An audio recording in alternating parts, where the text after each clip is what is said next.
నమస్కారం. ఎస్డివిఎన్ న్యూస్ కి స్వాగతం. ముందుగా ఈనాటి ముఖ్య అంశాలు. ప్రలోభాలు మోసాలతో వస్తున్న చంద్రబాబుకు ఓటు వేసి ప్రజలు మోసపోవద్దని వెల్లడించిన సీఎం జగన్. అమ్మఒడి, ఆసరా, చేయూత, పెన్షన్ పథకాలు అన్ని అందాలంటే ఫ్యాన్ గుర్తుపై ఓటు వేయాలని వెల్లడి. మే 1వ తేదీ నుండి వృద్ధులు, దివ్యాంగులు, తీవ్ర అనారోగ్యంతో బాధపడే వారికి ఇంటి వద్దనే పింఛన్లు అందజేస్తామన్న కలెక్టర్ ఎస్ ఢిల్లీరావు. మిగిలిన వారికి బ్యాంకు ఖాతాల్లో జమ చేస్తామని వెల్లడి. ఇంద్రకీలాద్రిపై విశేష పూజలు. దుర్గమ్మ సన్నిధిలో మూల నక్షత్రాన్ని పురస్కరించుకుని సరస్వతి యాగం నిర్వహించిన ఆలయ అర్చకులు. ప్రజాస్వామ్య స్ఫూర్తితో స్వేచ్ఛాయుత వాతావరణంలో నిష్పక్షపాతంగా ఎన్నికలు నిర్వహించేందుకు మైక్రో అబ్జర్వర్లు చర్యలు తీసుకోవాలని కోరిన జిల్లా ఎన్నికల సాధారణ పరిశీలకులు మంజు రాజ్పాల్, నరీందర్ సింగ్ బాలి.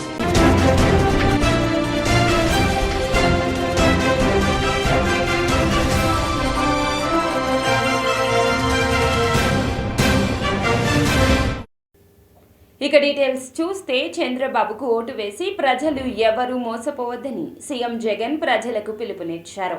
సీఎం జగన్ నెల్లూరు జిల్లా కందుకూరులో ఎన్నికల ప్రచార సభకు హాజరయ్యారు. కందుకూరు అసెంబ్లీ అభ్యర్థి బుర్రా మధుసూదన్ యాదవ్, నెల్లూరు పార్లమెంటు స్థానం వైసీపీ అభ్యర్థి విజయసాయి రెడ్డిలను అఖండ మెజారిటీతో గెలిపించాలంటూ ప్రజలకు పిలుపునిచ్చారు. కందుకూరు సభలో ఆయన ప్రసంగిస్తూ, తానేమీ చంద్రబాబు మాదిరిగా సెల్ ఫోన్లు నేనే కనిపెట్టాను అని బడాయిలు చెప్పడం లేదన్నారు. ఈ 58 నెలల కాలంలో తన పాలన ప్రోగ్రెస్ రిపోర్ట్ ను రాష్ట్ర ప్రజల ముందు ఉంచుతున్నానని, ప్రజలే మార్కులు వేయాలని అన్నారు. పరిపాలన చేశాను. మరి నేను కేవలం 58 నెలలు పరిపాలన చేస్తే 14 ఏళ్లు ముఖ్యమంత్రిగా పరిపాలన చేసిన నువ్వేమంటావు? జగన్ అమ్మఒడి పెడితే నువ్వేమంటావు? జగన్ కన్నా నేను ఎక్కువ ఇస్తానంటావు. మరి జగన్ 58 నెలలు పరిపాలనే చేశాడు, నువ్వు 14 ఏళ్లు ముఖ్యమంత్రిగా పరిపాలన చేశావు. నువ్వేమంటావు? జగన్ చేయూత పెడితే నువ్వేమంటావు? నేను ఇంకా ఎక్కువ మందికి ఇస్తాను అని అంటావు. జగన్ రూపాయి ఇస్తే నువ్వు 2 రూపాయలు ఇస్తానంటావు. జగన్ 4 ఇస్తే నువ్వు 8 ఇస్తానంటావు. అయ్యా చంద్రబాబు, జగన్ ఏం చేస్తా ఉన్నాడో దానికంటే వేలం పాటలో వేసినట్టుగా అంతకన్నా మోసం చేసేందుకు 4 ఇస్తాను, 10 ఇస్తాను, 6 ఇస్తాను అని అంటావే తప్ప 14 ఏళ్లు ముఖ్యమంత్రిగా పరిపాలన చేసిన నువ్వు, నీ హయాంలో నేను ఇది చేశాను, నేను చేసిన ఈ మంచిని చూసి నాకు ఓటు వేయండి అని అడిగే ధైర్యం, సత్తా నీకున్నాయా అని అడుగుతా ఉన్నా. ప్రజలకు ఈ రోజు నేను అడుగుతా ఉన్నది ఒకటే. 58 నెలలు మీ జగన్ ను ముఖ్యమంత్రిగా చూశారు. 58 నెలలు జగన్ ను చూశారు. 14 ఏళ్లు చంద్రబాబు నాయుడు ముఖ్యమంత్రిగా చూశారు. మరి జగన్ పేరు చెబితే ఇన్ని పథకాలు గుర్తుకొస్తా ఉన్నప్పుడు 14 ఏళ్లు ముఖ్యమంత్రిగా చేసిన ఆ వ్యక్తి పేరు చెబితే ఒక్కటంటే ఒక్క పథకం పేరు కూడా గుర్తుకు రాలేదు అనంటే ఈ మనిషిని, ఆ చంద్రబాబు నాయుడును నమ్మగలమా అన్నది ప్రతి ఒక్కరూ కూడా ఆలోచన చేయమని కోరుతా ఉన్నాను. ఏ ఒక్కరూ పెన్షన్ కోసం మే మాసంలో సచివాలయాల వద్దకు రావద్దంటూ కలెక్టర్ ఎస్ ఢిల్లీరావు సూచించారు.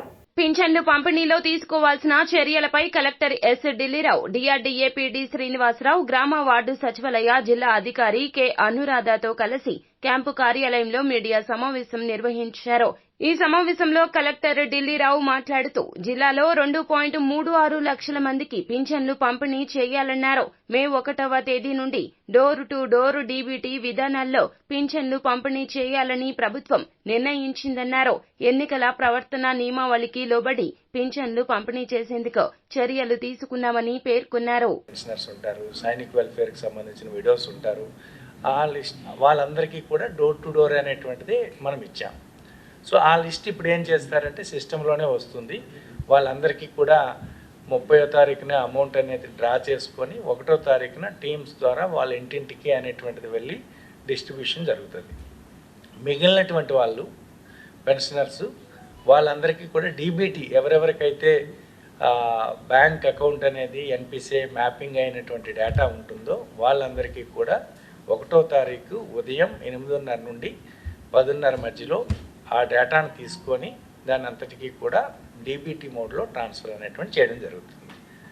సో 3వ తారీఖున ఏవైతే డీబీటీ మోడ్లో సక్సెస్ ఏవైతే కావో, ఒకవేళ కొన్ని ఫెయిల్ అవ్వచ్చు, అలాంటివి ఏమైనా ఒకవేళ ఉంటే ఆ లిస్టుని సపరేట్గా మళ్ళీ తీసుకొని మళ్ళీ ఫైనాన్స్ డిపార్ట్మెంట్ ఇస్తుంది. వాళ్ళని కూడా వాట్ ఎవర్ అది 1%, 2% అంతకన్నా ఎక్కువ ఉండకపోవచ్చు అనుకుంటున్నాం. వాటన్నిటికీ కూడా మళ్ళీ తిరిగి ఇందాక ఏ బెనిఫిషరీస్కి అయితే డోర్ టు డోర్ ఇవ్వాలనుకుంటున్నామో వాళ్ళకి వెంటనే మళ్ళీ again Aadhaar mapping, NPCI mapping ఇదంతా చేయలేం కాబట్టి వాళ్ళకి వెళ్ళి డోర్ టు డోర్ ఇవ్వడం జరుగుతుంది. సో ఇది బేసిక్గా 2 మోడ్స్. బేసిక్గా ఒకటి డీబీటీ మోడ్లో అనేటువంటి ఇచ్చేది మెజారిటీ. తర్వాత మనకి నడవలేని పరిస్థితుల్లో ఉండి వీల్ చైర్లోనే ఉండి, తర్వాత హెల్త్ కండిషన్స్ ఉండి, తర్వాత ఆల్ డిజేబుల్డ్ ఎవరైతే ఉన్నారో వాళ్ళంతా కూడా దానికి ఎలాగ సెపరేట్ లిస్ట్ అనేటువంటి సిస్టమ్ జనరేట్ చేస్తుంది. వారికి డోర్ టు డోర్ అనేటువంటి ప్లాన్ చేసుకోవడం. చంద్రబాబు సభ్య సమాజంలో ఉండదగిన వ్యక్తి కాదని ఏపీ ప్రభుత్వ సలహాదారు సజ్జల మండిపడ్డారు. చంద్రబాబు సభ్య సమాజంలో ఉండదగిన వ్యక్తి కాదంటూ మండిపడ్డారు. వైసీపీ తాడేపల్లి కేంద్ర కార్యాలయంలో ఏర్పాటు చేసిన విలేకరుల సమావేశంలో సజ్జల మాట్లాడుతూ ఏకంగా ఒక బహిరంగ సభలో సీఎంని నిన్ను చంపేస్తే ఏమవుతుందని చంద్రబాబు అడుగుతున్నాడని, దీన్ని తేలికగా తీసుకోవడానికి వీల్లేదన్నారు. విజయవాడలో జగన్ పై రాయి దాడి జరిగిందని, వాళ్ల మనుషులను ప్రేరేపించి జగన్ పై దాడి చేయించారంటూ ఆరోపించారు. మోడీ గారు నిన్న ఏమేమి తిట్టాలనో అవన్నీ నిన్న వాళ్ళు మొదలు పెట్టారు. ఇంకా మేనిఫెస్టో అనౌన్స్ చేస్తుండగానే మొదలైంది. నువ్వు ముందు పాత హామీలు ఏం చేసావు దాని గురించి చంద్రబాబు నాయుడు మమ్మల్ని అడుగుతాను. ఎవరైతే 14 ఏళ్ళు ఈ రాష్ట్రాన్ని నాశనం చేశారో, ఆ తర్వాత అపోజిషన్లో ఉండి కూడా రాజశేఖర రెడ్డి గారి మరణానంతరం 9 నుంచి 14 వరకు ఆయన ప్రాక్సీ లాగా, ఆయన గవర్నమెంట్ లాగే కాంగ్రెస్ ఉన్నప్పుడు అప్పుడు ఏ రకంగా ఇండైరెక్ట్ కొట్టాడో, దెబ్బ కొట్టాడు, ఇంక్లూడింగ్ రాష్ట్ర విభజనతో సహా కొమ్మక్కైపోయి అది పక్కకు పెడితే మిగిలినవన్నీ పక్కకు తోసిన 14-19 మధ్య చంద్రబాబు తన విశ్వరూపం చూపించింది. రాష్ట్ర ప్రజలందరూ చూశారు, రాష్ట్రం చూసింది. ఆయన ఈరోజు వచ్చి జగన్మోహన్ రెడ్డి గారు నిన్న ప్రకటించిందని ఏముంది దాంట్లో అని అంటున్నారు. ఏమీ లేనప్పుడు మరి ఎందుకు అంత తిట్లు తిట్టాలనో నిన్న ఎక్కడో ఈరోజు నాకు చూపించారు ఏకంగా. ఆ మనిషి తల ఏమైందో, సభ్య సమాజంలో ఉన్నా అనుకుంటున్నాడు లేదో, లేదా తనకు ఇంటర్నేషనల్గా కూడా ఒక పర్మిట్ ఇది ఇచ్చారో తెలియదు, లైసెన్స్, కిల్లర్ లైసెన్స్ ఇచ్చారో తెలియదు. కానీ నేను జగన్మోహన్ రెడ్డి గారిని నిన్ను చంపేస్తే ఏమవుతుంది అని అడుగుతున్నాడు నిన్న పబ్లిక్ మీటింగ్లో. సెనిలిటీ అనుకోవడానికి లేదు, ఎందుకంటే మొన్న ఆయన ఎక్కడో నిలబడి ఇంద్రకీలాద్రిపై కొలువై ఉన్న కనకదుర్గమ్మ వారి సన్నిధిలో విశేష పూజలు నిర్వహించారు. ఆలయ ప్రాంగణంలో నూతనంగా నిర్మించిన యాగశాలలో యాగాన్ని ఆలయ అర్చకులు, వేద పండితులు శాస్త్రోక్తంగా జరిపించారు. తొలుత గణపతి పూజ, కలశ స్థాపన అనంతరం హోమం నిర్వహించగా ఆలయ ఈవో కెఎస్ రామారావు దంపతులు పాల్గొన్నారు. అనంతరం పూర్ణాహుతి కార్యక్రమాన్ని అర్చకులు జరిపించారు.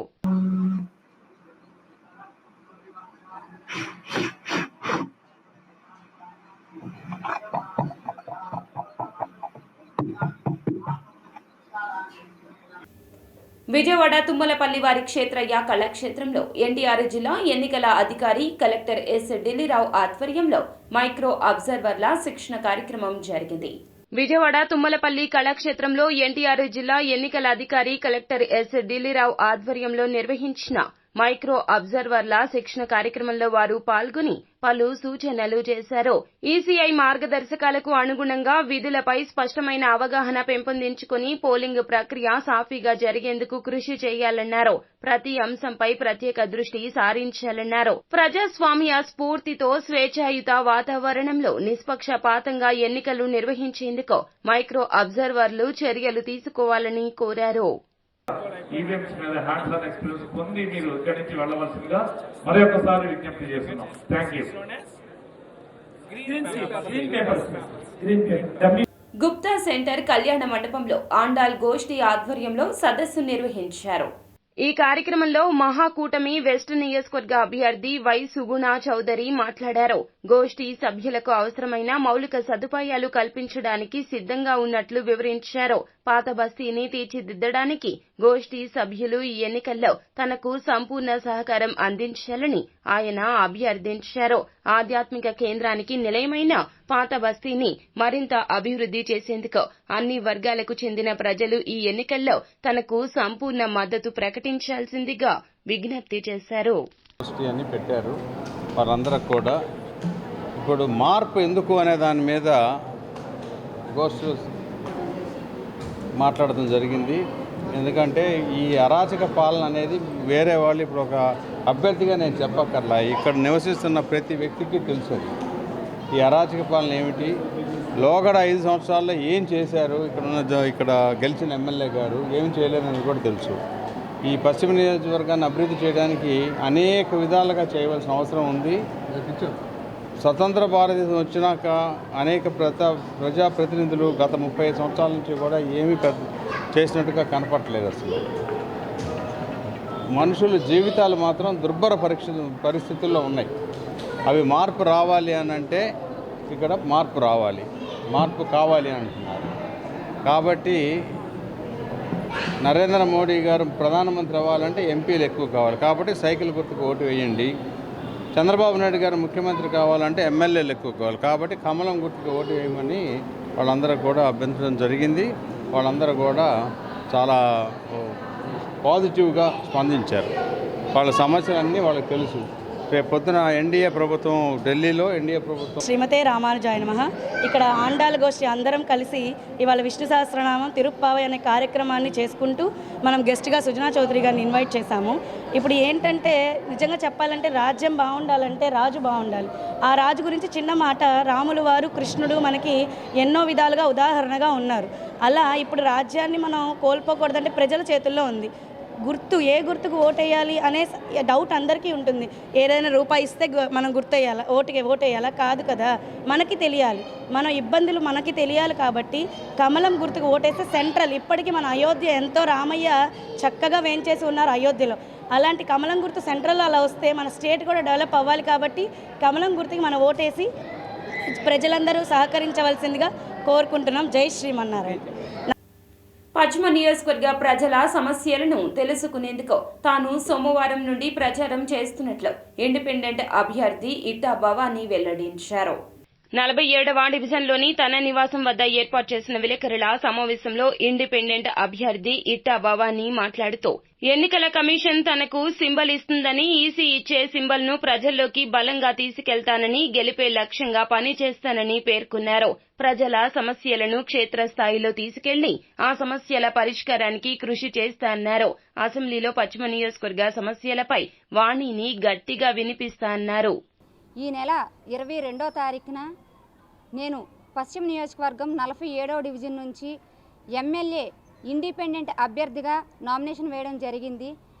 అలాగే ఈ నెల 29వ తారీఖున పార్టీ సింబల్ ఏదనేది కూడా ఈ ప్రెస్ మీట్ పెట్టి ఏదైతే నేను ఇస్తానని చెప్పానని అన్నానో అది రేపు ఉదయం 11 గంటలకి నేను ఎమ్మెల్యే అభ్యర్థిగా పోటీ చేస్తున్నా. కాబట్టి ఇండిపెండెంట్గా ఏదైతే సింబల్ వస్తుందో అది ప్రతి ఒక్క ఛానల్ ద్వారా, ప్రతి ఒక్క మీడియా ద్వారా, ఫేస్బుక్ల ద్వారా, అన్ని ఛానల్స్ ద్వారా నేను పబ్లిసిటీ చేయడం కూడా జరుగుతుంది రేపు ఉదయం 11 గంటల నుంచి. అలాగే గత సంవత్సరం 2019 మున్సిపల్ కార్పొరేషన్ ఎలక్షన్స్లో ఈ పశ్చిమ నియోజకవర్గం ప్రజలు 47వ డివిజన్కి చెందిన ప్రతి ఒక్క అభ్యర్థి కూడా నా కోసం ఎంతో కష్టపడి ప్రతి ఒక్కరు కూడా ముందడుగు వేసి నన్ను గెలిపించడానికి చాలా సహకారంగా ముందుకొచ్చారు. అదేవిధంగా ఈసారి ఎమ్మెల్యే ఎలక్షన్స్లో కూడా ఈసారి 22 డివిజన్లు కూడా ప్రతి ఒక్క ఇంటికి వెళ్ళి గడప గడపకు వెళ్ళి ప్రతి ఒక్కరి సమస్యలపైన నేను వాళ్ళ సమస్యల్ని పై స్థాయి వరకు తీసుకువెళ్ళడానికి ముందడుగు వేయడానికి ఈ రోజున ఇండిపెండెంట్ అభ్యర్థిగా నామినేషన్ వేయడం జరిగింది. అలాగే నేను ఇప్పుడు ఉన్న టైం చాలా తక్కువ ఉంది కాబట్టి ఎలక్షన్ డేట్ కూడా చాలా దగ్గరగా ఉంది కాబట్టి 13వ తారీఖున ఎలక్షన్స్ జరుగుతాయి. కాబట్టి ఈలోపే మనము ప్రతి ఇంటికి వెళ్ళి ప్రజల్లోకి వెళ్ళి వాళ్ళ సమస్యల్ని ఏంటనేది తెలుసుకొని వాళ్ళ సమస్యలను రానున్న రోజుల్లో ఎలా భవానీ గారికి రేపు ఉదయం 11:30కి సింబల్ అనేది అనౌన్స్ చేస్తారు. ఇక్కడ ఉన్న ప్రతి ఒక్కరు కూడా సైకిల్ గుర్తుకే ఓటేయాలనుకున్నారు. కానీ ఇక్కడ పశ్చిమ నియోజకవర్గంలో మాకు సైకిల్ గుర్తు అనేది లేకుండా చేశారు. ఇక్కడ జనసేన ఉన్నా కూడా జనసేనకు మేము ఖచ్చితంగా సపోర్ట్ చేసేవాళ్ళం. జనసేన లేదు, దాంతోపాటు సైకిల్ గుర్తు కూడా లేదు. సో వైఎస్ఆర్సీపీ కానీ బీజేపీ కానీ పెట్టినా కూడా we're not ready to vote for them. So మేము ఓట్ వేయడానికి సిద్ధంగా లేము. సో ఇంతకుముందు 2019 ఎలక్షన్స్లో ఇట్టా భవానీ గారు మా కార్పొరేటర్ అభ్యర్థిగా ఇక్కడ నామినేట్ చేసుకొని తనకి మేమందరం మద్దతు తెలిపాం కాబట్టి ఇప్పుడు కూడా ఇక్కడ టీడీపీ లేకపోయినా ఆ అమ్మాయి ఇంటింటికి తిరిగి ప్రతి ఒక్క సమస్య తెలుసుకుంది కాబట్టి ఈసారి ఇండిపెండెంట్ అభ్యర్థిగా ఆ అమ్మాయి పోటీ చేస్తుంది కాబట్టి ఇక్కడున్న ప్రతి ఒక్కరం కూడా ఆ అమ్మాయికి సపోర్ట్ చేసి అమ్మాయికి మా తరపు నుంచి మేము ఎంతైతే మద్దతు ఇవ్వగలుగుతామో అంతవరకు మాకున్న మా స్వయం కృషితో పాటు మా సైడ్ నుంచి మేము 100% ఎఫర్ట్ పెట్టి అమ్మాయిని మేము ఖచ్చితంగా గెలిపిస్తామని చెప్తున్నాము. ఇంకొకటి, ఎవరికన్నా ఏ కష్టం అనేది వచ్చినా కూడా ఒక నాయకుడిగా మనం ఒక మనిషిని ఎంచుకుంటున్నాము. ఒక పర్టికులర్ పర్సన్కి మనం పర్టికులర్గా మన ఓట్ అనేది ఏంటంటే right for vote for a good choice. మనం తీసుకునే ప్రతి ఒక్క ఓట్ ఏంటంటే మనల్ని మనం మార్చుకోవాలి, మన చుట్టూ మనకున్న సమస్యని మనం తీర్చుకోవడానికి ఒక నాయకుడిని ఎంచుకోవాలి. మేడే చరిత్ర, ప్రముఖుల ప్రసంగ వ్యాసాలు, పుస్తక ఆవిష్కరణ సభలో పలువురు వక్తలు మాట్లాడారు. విజయవాడ ప్రెస్ క్లబ్ లో ఏఐటీయూసీ రాష్ట్ర సమితి ఆధ్వర్యంలో ప్రపంచ కార్మిక దినోత్సవం సందర్భంగా మేడే చరిత్ర, ప్రముఖుల ప్రసంగ వ్యాసాలు, పుస్తక ఆవిష్కరణ సభ జరిగింది. సభకు ఏఐటీయూసీ రాష్ట్ర ప్రధాన కార్యదర్శి జి ఓబులేసు అధ్యక్షత వహించగా, ముందుగా దారి దీపం పత్రికా సంపాదకులు డివివిఎస్ వర్మ, ఇతర ప్రముఖుల చేతుల మీదుగా పుస్తక ఆవిష్కరణ జరిగింది. అనంతరం ఓబులేసు మాట్లాడుతూ మేడే చరిత్ర, ప్రముఖుల ప్రసంగ వ్యాసాలు అనే ఒక చారిత్రక గ్రంథాన్ని ఏఐటీసీ రాష్ట్ర సమితి ప్రచురణగా విడుదల చేస్తున్నామన్నారు. ఈరోజు ఈ విజయవాడ ప్రెస్ క్లబ్లో మేడే చరిత్ర, ప్రముఖుల ప్రసంగ వ్యాసాలు అనేటువంటి ఒక చారిత్రాత్మకమైనటువంటి గ్రంథాన్ని ఏఐటీసీ రాష్ట్ర సమితి ప్రచురణగా ఇక్కడ విడుదల చేయడం జరిగింది. వాస్తవానికి మేడే ఎందుకు వచ్చింది, అది ఎలా రూపాంతరం చెందింది, ఎలా అనేక రకాల పోరాటాల్లో నిగ్గుదేలి ఇవాళ ప్రపంచవ్యాప్తంగా ప్రతి సంవత్సరము కార్మిక వర్గాన్ని కర్తవ్యోన్ముఖులను చేస్తూ ఒక పోరు పదాన నడిపేటువంటి ఒక ఉజ్వలమైనటువంటి నినాదంగా ఎట్లా తయారైంది అనేటువంటి విషయాలన్నిటినీ పుస్తకానికి సంబంధించినటువంటి సంపాదకులు ఆకుల అమరయ్య గారు పొందుపరిచారు. ఆకుల అమరయ్య గారికి సహకారంగా పీకాక్ ప్రచురణలకు సంబంధించినటువంటి మార్క్సిస్ట్ మేధావి ఏ గాంధీ గారు, అలాగే అరసం రాష్ట్ర కార్యదర్శి శరత్చంద్ర జ్యోతిశ్రీ గారు సహకారం అందించారు. వారందరి సహకారంతో ఆ సంకలనం పుస్తకం తయారైంది. దాన్ని ఇక్కడ విడుదల చేశాం. ఆ ప్రముఖుల ప్రసంగాల్లో ప్రపంచ మార్క్సిస్ట్ మేధావి, మార్క్స్ సహచరుడు ఫెడరిక్ ఏంగెల్స్ దగ్గర నుంచి, ఫిడెల్ కాస్ట్రో దగ్గర నుంచి, లెనిన్ దగ్గర నుంచి, రోసా లగ్జంబర్గ్ దగ్గర నుంచి అనేక మంది ప్రపంచ కార్మిక. వార్తలు ముగించే ముందు ముఖ్య అంశాలు మరోసారి.